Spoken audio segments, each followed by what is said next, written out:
In this video, we are going to change these flowers from these pink colors to neutrals and hopefully not ruin the integrity of the entire watercolor image. So let's dive in.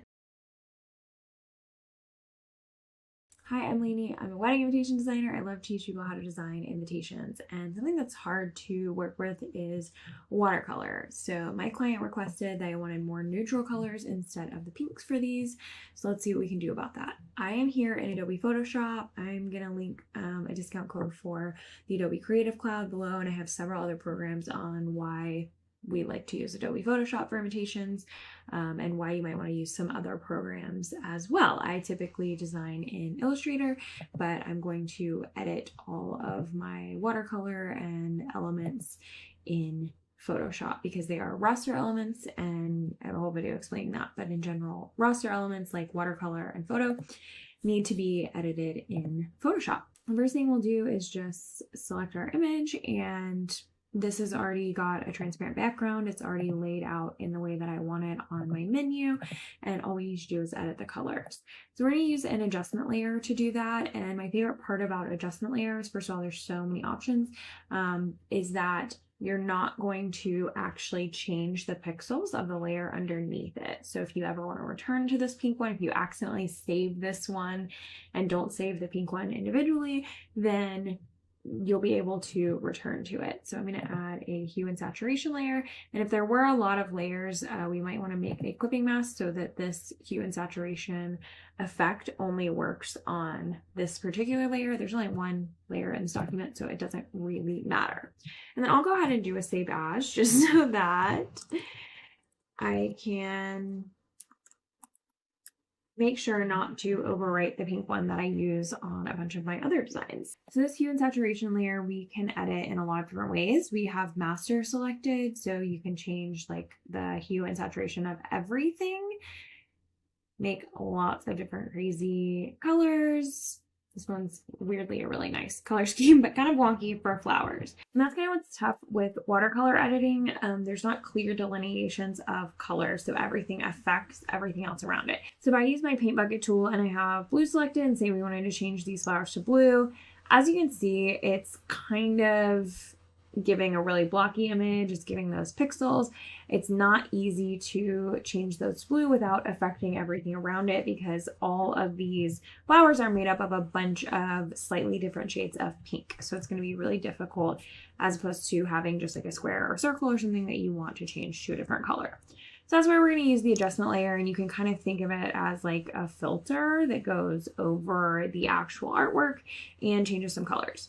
Instead of master, we're going to try out our reds, because most of the pink is in the reds. If you're not exactly great at picking out these colors yet, what you can do is just remove the entire saturation of one to see which colors you're affecting. Something that you might be surprised by is like if we do greens, there's still a lot of green in this, and even when I take the saturation out of all the greens, and you'll find that a lot of those things that we look at as green are actually in yellow. So you see that's a lot more of the green image. So a lot of that is yellow.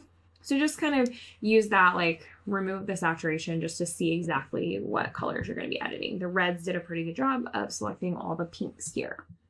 So we're going to want these to be more neutral.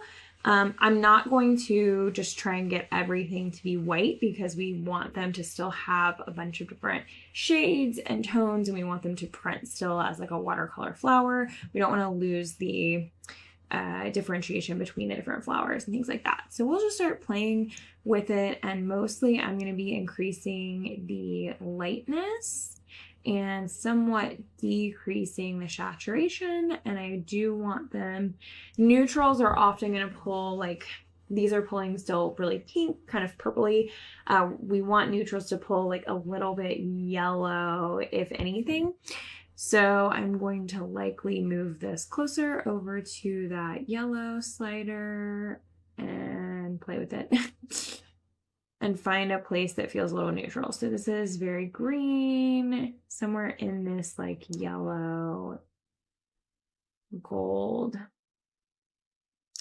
state. And then in this case, you might end up wanting more saturation and just using lightness to bring a lot of this down. Let's see. So I like to think of the hue as kind of the overall tone, what color you want it to pull. Saturation is kind of like brightness, and then the lightness is like light or dark. So these are pretty neutral, and I think this looks pretty good. And then I'm going to check out the magentas too, just to see if we have missed anything there. We haven't really. I don't see a lot going on there. I think these are pretty good neutrals. So what I'll do is I'll save it and then replace my file over here. Relink this to the neutrals file. And there we go. And there's a few things I might do. For instance, some of these bottom flowers are looking a little bit gray. So I might go back in with another adjustment layer and change them a little bit, but I think we did a pretty good job. We kept all of the greenery, we kept the yellows in the center of the flowers, and I think the client is really going to like this. So let me know what you think about changing these flower colors using an adjustment layer. Again, you can find that by going to layer, new adjustment layer, and there's a lot of things you can adjust here. But for colors and watercolors, I typically use that hue saturation one. And the best thing about this is it's not doing anything to the original artwork. So if I just turn that layer off, we have the pink right back ready to go.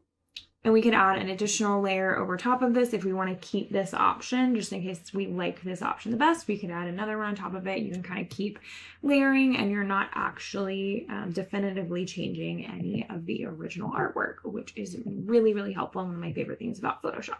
So let me know what you thought about this video. If you're going to try out some adjustment layers, again, you can find it by going to layer, adjustment layer, and these are all of the different things that you can edit in the same way that we use hue and saturation. That's just my favorite one for changing the colors of watercolor flowers. If you're interested in learning more about stationery design, join our membership, Stationery School, which I'll link in the description of this video. And we do have a free Adobe Illustrator course. If you haven't taken that yet and you're not familiar with Illustrator, you can learn how we take all these elements and put them together into beautiful stationery designs. Thanks, everyone.